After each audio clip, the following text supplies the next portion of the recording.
देवी उमा के शरीर से सरस्वती का आविर्भाव, उनके रूप की प्रशंसा सुनकर शुंभ का उनके पास दूत भेजना, दूत के निराश लौटने पर शुंभ का क्रमशः धूमलोचन, चंड, मुंड और रक्त बीज को भेजना और देवी के द्वारा उन सब का मारा जाना। ऋषि कहते हैं, पूर्व काल में शुंभ और निशुंभ नामक दो प्रतापी दैत्य थे जो आपस में भाई भाई थे। उन दोनों ने चराचर प्राणियों सहित समस्त त्रिलोकी के राज्य पर बलपूर्वक आक्रमण किया। उनसे पीड़ित हुए देवताओं ने हिमालय पर्वत की शरण ली और संपूर्ण अभिष्टों को देने वाली सर्वभूत जननी देवी उमा का स्तमन किया। देवता बोले, महेश्वरी दुर्गे आपकी जय हो। अपने भक्तजनों का प्रिय करने वाली देवी आपकी जय हो। आप तीनों लोकों की रक्षा करने वाली शिवा हैं। आपको बारंबार नमस्कार है। आप ही मोक्ष प्रदान करने वाली परा अम्बा है। आपको बारंबार नमस्कार है। आप समस्त संसार की उत्पत्ति, स्थिति और संहार करने वाली हैं। आपको नमस्कार है। कालिका और तारा रूप धारण करने वाली देवी आपको नमस्कार है। छिन्नमस्ता आपका ही स्वरूप है। आप ही श्री विद्या हैं। आपको नमस्कार है। भुवनेश्वरी आपको नमस्कार है। भैरव रूपनी आपको नमस्कार है। आप ही बगलामुखी हैं और धूमावती हैं। आपको बारंबार नमस्कार है। आप ही त्रिपुर सुंदरी और मातंगी हैं। आपको बारंबार नमस्कार है। अजिता, विजया, जया, मंगला और विलासनी, ये सभी आपके ही विभिन्न रूपों की संज्ञाएं हैं। इन सभी रूपों में आपको नमस्कार है। दोगरी माता अथवा कामधेनु रूप में आपको नमस्कार है। घोर आकार ग्रहण करने वाली आपको नमस्कार है। अपराजिता रूप में आपको नमस्कार है। नित्य महाविद्या के रूप में आपको बारंबार नमस्कार है। आप ही शरणागतों का पालन करने वाली रुद्रानी है। आपको बारंबार नमस्कार है।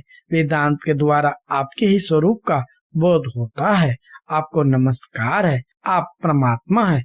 आपको मेरा प्रणाम है। अनंत कोटि ब्रह्मांडों का संचालन करने वाली आप जगदम्बा को बारंबार नमस्कार है। देवताओं के इस प्रकार स्तुति करने पर वरदायिनी एवं कल्याण रूपी गौरी देवी बहुत प्रसन्न हुई। उन्होंने समस्त देवताओं से पूछा, आप लोग यहाँ किस लिए स्तुति करते हैं? तब उन्हीं गौरी के शरीर से एक कुमारी प्रकट हुई। वह सब देवताओं के देखते देखते शिव शक्ति से आदर पूर्वक बोली, माँ, ये समस्त स्वर्गवासी देवता निशुंभ और शुंभ नामक प्रबल दैत्य से अत्यंत पीड़ित हो अपनी रक्षा के लिए मेरी स्तुति करते हैं। पार्वती के शरीर कोष से वह कुमारी निकली थी, इसलिए कोष के नाम से प्रसिद्ध हुई। कोष की ही साक्षात शुंभा असुर का नाश करने वाली सरस्वती हैं। उन्हीं को अग्रतारा और महोग्तारा भी कहा गया है। माता के शरीर से स्वतः प्रकट होने के कारण वे इस भूतल पर मातंगी भी कहलाती हैं। उन्होंने समस्त देवताओं से कहा, तुम लोग निर्भय रहो, मैं स्वतंत्र हूँ, अतः किसी का सहारा लिए बिना ही तुम्हारा कार्य सिद्ध कर दूंगी। ऐसा कहकर वे देवी तत्काल वहाँ अदृश्य हो गई। एक दिन शुंभ और निशुंभ के सेवक चंड और मुंड ने देवी को देखा। उनका मनोहर रूप नेत्रों को सुख प्रदान करने वाला था। उसे देखते ही वे मोहित तो सुध-बुध खोकर पृथ्वी पर गिर पड़े।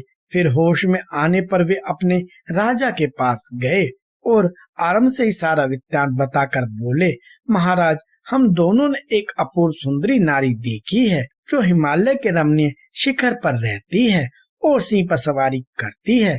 चंडमुंड की यह बात सुनकर महान असुर शुंभ ने देवी के पास सुग्रीव नामक अपना दूत भेजा और कहा, दूत, हिमालय पर कोई अपूर्व सुंदरी रहती है, तुम वहां जाओ और उससे मेरा संदेश कहकर उसे पत्नी पूर्वक यहाँ ले आओ। यह आज्ञा पाकर दानव शिरोमणि सुग्रीव हिमालय पर गया और जगदम्बा महेश्वरी से इस प्रकार बोला। दूत ने कहा, देवी, दैत्य शुंभासुर अपने महान बल और विक्रम के लिए तीनों लोकों में विख्यात है। उसका छोटा भाई निशुंभ भी वैसा ही है। शुंभ ने मुझे तुम्हारे पास दूत बनाकर भेजा है, इसलिए मैं यहाँ आया हूँ। सुरेश्वरी, उसने जो संदेश दिया है उसे इस समय सुनो। मैंने सम्राटगण में इंद्र आदि देवताओं को जीतकर उनके समस्त रत्नों का अपहरण कर लिया है। यज्ञ में देवता आदि के दिए हुए देव भाव का मैं स्वयं ही उपभोग करता हूँ। मैं मानता हूँ कि तुम स्त्रियों में रत्न हो, सब स्त्रियों के उपस्थित हो, इसलिए तुम काम जनित रस के साथ मुझको अथवा मेरे भाई को अंगीकार करो। दूत के मुंह से शुंभ का यह संदेश सुनकर भूतनाथ भगवान शिव की प्राणवल्लभा महामाया ने इस प्रकार कहा। देवी बोली, दूत तुम सच कहते हो, तुम्हारे कथन में थोड़ा सा भी असत्य नहीं है, परंतु मैंने पहले से ही एक प्रतिज्ञा कर ली है, उसे सुनो। जो मेरा घमंड दूर कर दे, जो मुझे युद्ध में जीत ले, उसी को मैं अपना पति बना सकती हूँ, दूसरे को नहीं। यह मेरी अटल प्रतिज्ञा है, इसलिए तुम शुंभ और निशुंभ को मेरी यह प्रतिज्ञा बता दो, फिर इस विषय में जैसा उचित हो वैसा वे करें। देवी की यह बात सुनकर दानव सुग्रीव लौट गया। वहां जाकर उसने विस्तार पूर्वक राजा को सब बातें बताई। दूत की बात सुनकर उग्र शासन करने वाला शुंभ कुपित हो उठा और बलवानों में श्रेष्ठ सेनापति द्रुमपाक्ष से बोला, द्रुमपाक्ष, हिमालय पर कोई सुंदरी रहती है, तुम शीघ्र वहां जाकर जैसे भी वह यहाँ आए उसी तरह उसे ले आओ। असुर प्रवर उसे लाने में तुम्हें बहन नहीं मानना चाहिए।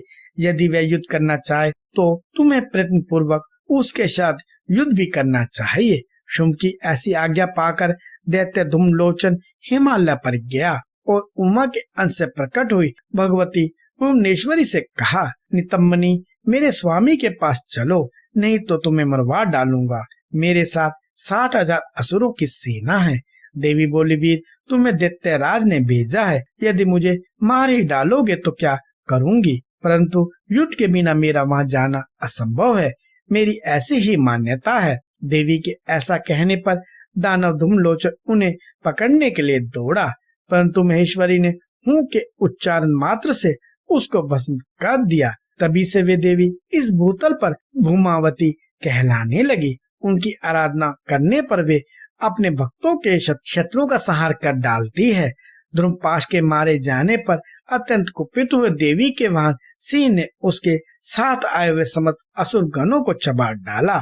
जो मरने से बचे वे भाग खड़े हुए। इस प्रकार देवी ने दैत्य धूम्रलोचन को मार डाला।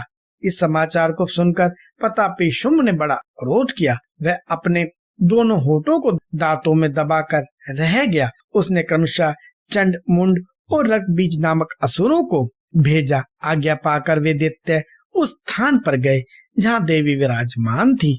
अनिमा आदि सिद्धियों से सेवित तथा अपनी प्रभा से संपूर्ण दिशाओं को प्रकाश करती हुई भगवती सिंह वाहिनी को देखकर वे श्रेष्ठ दानवीर बोले, देवी, तुम शीघ्र शुंभ और निशुंभ के पास चलो, अन्यथा तुम्हें गण और वाहन सहित मरवा डालेंगे। वहां में शुंभ को अपना पति बना लो। लोकपाल आदि भी उनकी स्तुति करते हैं। शुंभ को पति बना लेने पर तुम्हें उस महान आनंद की प्राप्ति होगी जो देवताओं के लिए भी दुर्लभ है।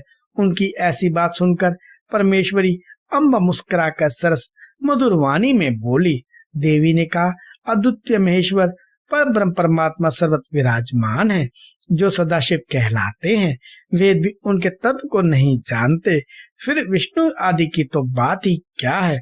उन्हीं सदाशिव की मैं सूक्ष्म प्रकृति हूँ, फिर दूसरों को पति कैसे बना सकती हूँ। सिंहनी कितनी ही कामतुर क्यों न हो जाए, वह गीदड़ को अपना पति नहीं बनाएगी। हथनी गधे को और बागिन खरगोश को नहीं वरेगी। दैत्यो, तुम सब लोग झूठ बोलते हो, क्योंकि काल रूपी सर्प के फंदे में फंसे हुए हो। तुम या तो पाताल को लौट जाओ, या शक्ति हो तो युद्ध करो।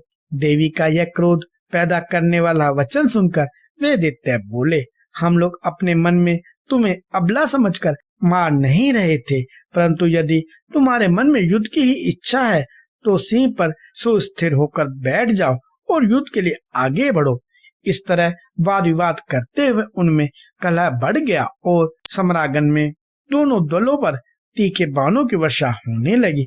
इस तरह उनके साथ लीला पूर्वक युद्ध करके परमेश्वरी ने चंडमुंड सहित महान असुर रक्त बीज को मार डाला।